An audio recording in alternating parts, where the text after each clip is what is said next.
The air in Madison Square Garden hung heavy with anticipation, thick as the August heat that pressed against the windows.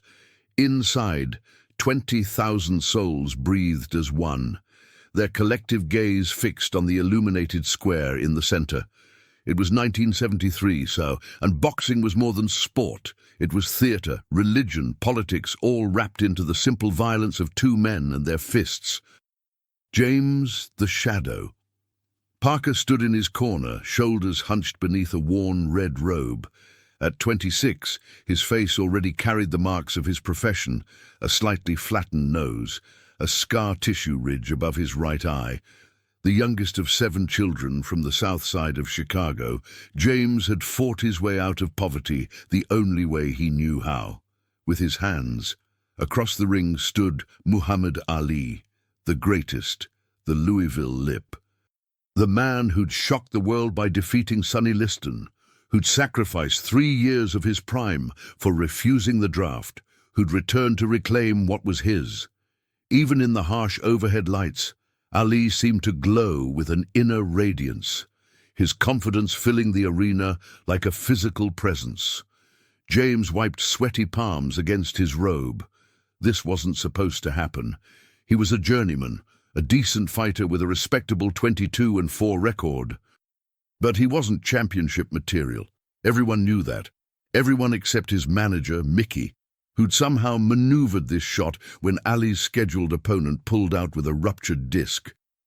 "Opportunity of a lifetime, kid," Mickey had said, eyes gleaming with dollar signs. One night, one fight, one shot at immortality. The referee called them to center ring. Ali towered over James by 3 inches, his reach advantage obvious as they touched gloves. "You ready to dance, little man?" Ali whispered, just loud enough for James to hear. Not mocking, but not entirely kind either. If James had an answer, it died in his throat as the bell rang. If this story has made you feel something already, no matter how small, don't leave without giving back. Comment and tell me where you're watching this video from and subscribe to the channel. First round, James stayed defensive, tucked behind his gloves, letting Ali come to him. The champ moved with that impossible grace, feet dancing, hands floating. He wasn't throwing with bad intentions yet, just measuring, testing. James absorbed a stinging jab, then another. The crowd roared as Ali feinted, then landed a quick combination that snapped James's head back. "Did you move like you're underwater, Shadow?" Ali called out, loud enough for the front rows to hear. The crowd laughed. James felt his face burn with shame and anger. He'd been boxing since he was 9 years old, had never been taunted like this. In the second round, something changed. James caught Ali with a solid right hook that seemed to surprise both of them. For just a moment, the perfect composure on Ali's face cracked. It wasn't much, a slight widening of the eyes, a momentary freeze, but James saw it, and in that microsecond, everything shifted. James began to press forward, cutting off the ring, forcing Ali to trade rather than dance. He landed another clean shot, then ducked under Ali's counter. The crowd, sensing the unexpected drama, roared its approval. Between rounds, Mickey was beside himself. "You're doing it, kid. You're actually doing it. Keep pressuring him, don't let him breathe." But James barely heard him. Something strange was happening. With each exchange, each moment in the ring with Ali, it felt less like a fight and more like recognition. Like every punch thrown and blocked was a word in a conversation only they understood. The third round began, and Ali was serious now. Gone was the playful dance, replaced by focused intensity. His jab became a piston, his right hand a sledgehammer. One landed flush on James's temple, sending him stumbling back, legs suddenly rubbery. Another caught him on the chin, and the arena lights seemed to double, triple before his eyes. But James didn't go down. Somehow, he stayed upright, absorbing Ali's punches, occasionally landing one of his own. By the fourth round, blood trickled from a cut above his eye. His left was swelling shut, but still he pressed forward. "Stay down," Ali muttered, after knocking him back with a particularly vicious combination. "Can't," James gasped back. The fifth round was brutal. Ali, perhaps annoyed by James's resilience, unleashed his full arsenal. Combinations flowed like water, punches coming from angles James hadn't known existed. But something had changed in the crowd too. They were no longer just there for Ali. With each punch James absorbed, each time he stubbornly refused to fall, they cheered louder. When the bell rang, James stumbled back to his corner. Mickey was frantic, pressing the cold end swell against his face, shouting instructions that sounded like they were coming through water.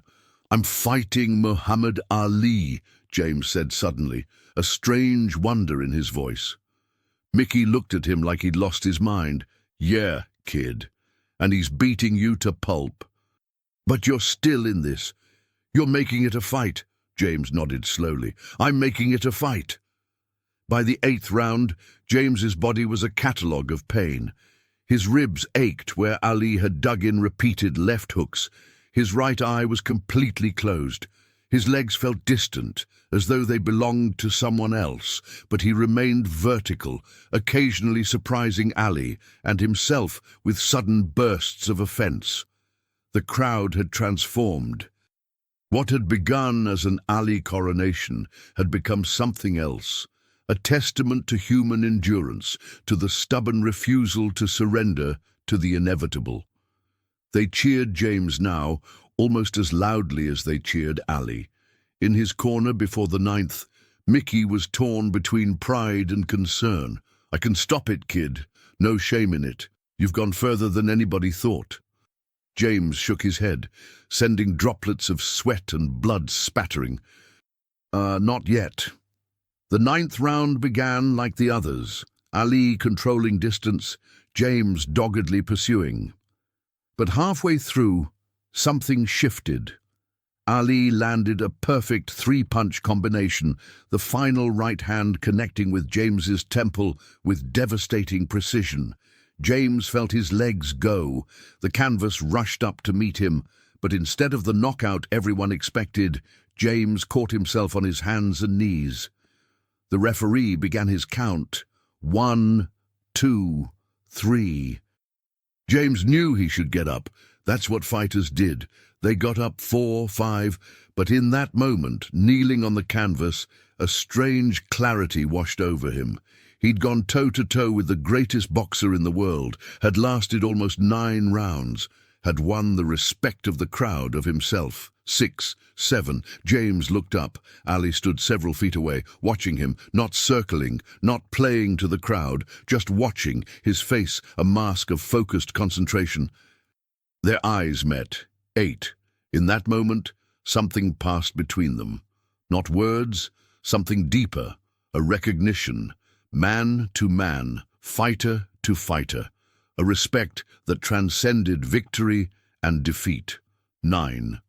James stayed on his knees, not out of inability to rise, but out of acknowledgement of what he'd accomplished, of what Ali was. The referee reached 10, waved his arms. The fight was over. But Ali didn't celebrate, didn't dance or shout. He remained still, eyes locked with James, the silence between them more powerful than any words could have been.